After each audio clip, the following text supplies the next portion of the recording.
নমস্কার, তোমরা সবাই কেমন আছো? আশা করি ঈশ্বরের কৃপায় তোমরা সবাই খুব ভালো আছো। আমিও তোমাদের আশীর্বাদে ভালোবাসায় ভালো আছি। লাইভ উইথ ঝর্ণা চ্যানেলে নতুন একটা ব্লগে তোমাদের সবাইকে অনেক স্বাগত, অনেক ভালোবাসা। আজ আমি তোমাদের সামনে ছোট একটা মিনি ব্লগ শেয়ার করছি। তোমরা দেখছো আমি রান্নাঘরে চলে এসেছি। তো হ্যাঁ বন্ধুরা, সকাল থেকে কোনো কাজকর্ম তোমাদের সঙ্গে শেয়ার করলাম না, কারণ আমি ক্যামেরা ধরে যে একটু ভিডিও করব সেটুকু সময় পাইনি। আজকে খুব ব্যস্ততার মধ্যে কেটেছে। তো তোমাদের দাদাভাই আজকে বাজার থেকে মাছ নিয়ে এসেছে, চিংড়ি মাছ। তো আমি সরাসরি রান্নাঘরে চলে এসেছি রান্না করতে। তো শুধু চিংড়ি মাছ নয়, সঙ্গে রুই মাছও কেটে নিয়ে এসেছিলো। ওটাকে আমি ধুয়ে ফ্রিজে ভরে দিয়েছি। তোমাদের দাদাভাই তো সব সময় পায় না বাজার থেকে মাছ আনার জন্য, তাই যেদিন যায় সেদিন একটু বেশি করে মাছ নিয়ে চলে আসে আর ফ্রিজে রেখে দেওয়া হয়। যখন যেমন দরকার হয় তখন সেভাবে রান্না করা হয়, খাওয়া হয়। তো শুধু আজকে এই দুটো মাছ নয়, আরও একটা মাছ এসছে আজকে আমাদের ঘরে। তো তোমাদের সঙ্গে ওটা আমি শেয়ার করছি। তো ওটার নাম আমি বলবো না, তোমরা অবশ্যই দেখে কমেন্ট করে বলো ওটা কী মাছ হতে পারে। তো ওটা বাবা নিয়ে এসছেন বাজার থেকে। তোমাদের দাদাভাই চিংড়ি মাছের মালাইকারি খেতে পছন্দ করে, তাই আমাকে বলছে তুমি চিংড়ি মাছটাকে মালাইকারি করো। তোর সঙ্গে নারকেলও নিয়ে এসেছিলো। তো নারকেলটা যখন আমি ফাটিয়ে দেখি তো নারকেলটা পচা পড়ে গেছে। তো দাদাভাইও বাড়িতে নেই, ও কাজে চলে গেছে, বাজার হাট করে দেয়। আর ওই নারকেল আনতে কে যাবে, তাই আমি কী করছি, চিংড়ি মাছটাকে ঝোল করে ফেলছি। কয়েকদিন টানা বৃষ্টির পরে তো আজকে একটু রোদ হয়েছে, তাই আমি অনেক জামা কাপড় কেচে ফেললাম। তো কি বলবো বন্ধুরা, প্রতিদিনের তো কাচাকুচি থাকে, তাও অনেক কিছু জমা হয়ে যায়। তাই রোদ দেখে আজকে 2 বালতি মতো আমি কেচেছি, তাই একটু আমার দেরি হয়ে গেল।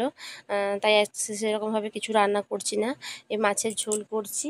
আর হচ্ছে আর একটা মাছ তোমাদের দেখাচ্ছি, ওটার আমি তেঁতুল টক করবো আর সজনে শাকের ভাজা করবো। আজকে এইখানে এই অবধি রান্না করে আমি রান্না শেষ করে ফেলবো। তোমাদেরকে আমি বলছিলাম যে আমার পরিচয় নিয়ে আমি একটা ভিডিও আনবো। তো বন্ধুরা, সত্যি কথা বলছি যে ক্যামেরা অন করে ফোনের সামনে বসে যে একটু ভিডিও করব সেটুকুও সময় পাচ্ছি না। মানে এখন প্রচুর কাজের চাপ চলছে। তো জানো তো, সাংসারিক কাজ মানে কত কাজ থাকে, আর ছোটো বাচ্চা তার সঙ্গে থাকলে অনেকটাই চাপ হয়ে যায় কাজের। তবে হ্যাঁ, আমি যখন তোমাদেরকে কথা দিয়েছি অবশ্যই তোমাদের আমি ভিডিওটা আনবো এবং তোমাদের আমার পরিচয় সমস্ত কিছু তোমাদেরকে আমি অবশ্যই জানাবো। তোমাদেরকে যে বলছিলাম আমি যে এটা কী মাছ, তোমরা আমাকে জানিও, অবশ্যই তোমরা কমেন্ট করেও জানিও যে এই মাছটা কী। তো দেখো ওইটা কী মাছ। হাত দিও না, হাত গন্ধ করবে। হাত দিও না। সাপ মাছ বললাম যে, সাপ মাছ এগুলো। দেখি মাছ, ছাপ মাছ বলো তো। তোমাদের সঙ্গে এই মাছটাকে শেয়ার করলাম। তো তোমরা কে কী নামে এই মাছটাকে চেনো জানো অবশ্যই জানিও কমেন্ট করে। আমিও একটা নামে চিনি, তো আমি তোমাদেরকে নামটা বললাম না। আমি জানতে চাই তোমরা কে কী নামে জানো এই মাছটাকে।